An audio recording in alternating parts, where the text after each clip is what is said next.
ఏది అయినా ట్రై చెయ్యి ఆచి చికెన్ మసాలా. ఆచి చికెన్ మసాలా. ఏఐ ఇంపాక్ట్ సదస్సులో రోబో డాగ్ పై తీవ్ర దుమారం చెలరేగిన నేపథ్యంలో కేంద్రం చర్యలు తీసుకుంది. చైనా రోబోను తమదిగా ప్రదర్శించిన ఉత్తరప్రదేశ్ గల్గోటియాస్ యూనివర్సిటీ స్టాల్ను ఖాళీ చేయించింది. మరోవైపు ఈ ఘటనపై గల్గోటియాస్ యూనివర్సిటీ క్షమాపణలు చెప్పింది. తమ ప్రతినిధుల్లో ఒకరికి ఈ రోబో డాగ్ పై మాట్లాడే అధికారం లేకపోయినా కెమెరాలో కనిపించాలన్న అత్యుత్సాహంతో పొరపాటు చేశారని తెలిపింది.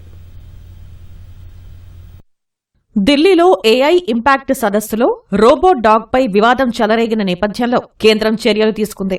చైనా రోబో డాగ్ ను తమదిగా చెప్పిన గల్గోటియాస్ యూనివర్సిటీ స్టాల్ ను ఖాళీ చేయించింది. తొలుత స్టాల్ కు విద్యుత్తు నిలిపివేసిన అధికారులు తర్వాత వస్తువుల్ని ప్యాక్ చేసుకుని వెళ్లిపోవాలని ప్రతినిధులకు సూచించారు. ఈ క్రమంలోనే యూనివర్సిటీ సిబ్బంది అక్కడి నుంచి వేగంగా వెళ్లిపోయారు. రోబో డాగ్ అంశంపై యూనివర్సిటీ వివరణ ఇచ్చింది. తమ ప్రతినిధులు ప్రదర్శించిన రోబోను చైనా సంస్థ నుంచే కొనుగోలు చేశామని, విద్యార్థులు నేర్చుకోవడానికి ఒక సాధనంగా వాడుతున్నామని చెప్పింది. దానిని తామే అభివృద్ధి చేశామని ఎన్నడూ చెప్పలేదని ఓ ప్రకటనలో పేర్కొంది. భారత్లో అలాంటి ఉత్పత్తిని తీసుకొచ్చేలా విద్యార్థుల్ని ప్రోత్సహిస్తున్నామని చెప్పింది. తమ ప్రతినిధుల్లో ఒకరు కెమెరా ముందు కనిపించాలన్న అత్యుత్సాహంతో పొరపాటు చేశారని తెలిపింది.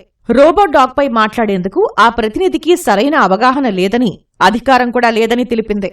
రోబోడాగ్ సాంకేతిక మూలాల గురించి తెలియకపోయినా తప్పుడు సమాచారం ఇచ్చారని పేర్కొంది. ఈ ఘటనపై వర్సిటీ క్షమాపణలు చెప్పింది.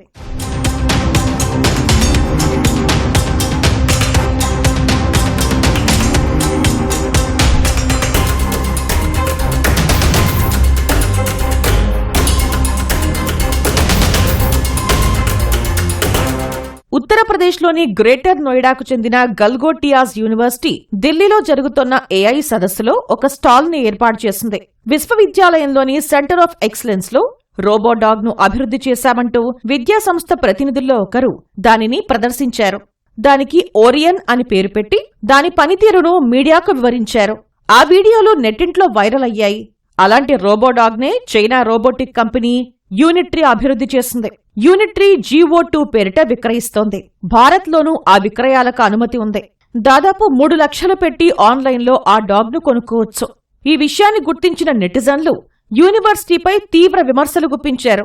విదేశీ సాంకేతికతను భారత్ ఆవిష్కరణగా ప్రచారం చేసుకోవడంపై విమర్శలు చేశారు. దీనిపై ప్రతిపక్షాలు సైతం విమర్శలు గుప్పించాయి. సమ్మిట్ ఆశించిన స్థాయిలో వ్యవస్థీకృతంగా లేదని, కేవలం ప్రచారం కోసమే అన్నట్టుగా ఉందని లోక్సభ ప్రతిపక్ష నేత రాహుల్ గాంధీ విమర్శించారు. సదస్సులో భారతీయ డేటా అమ్మకానికుందని, చైనా ఉత్పత్తుల్ని ప్రదర్శిస్తున్నారని ఆరోపించారు.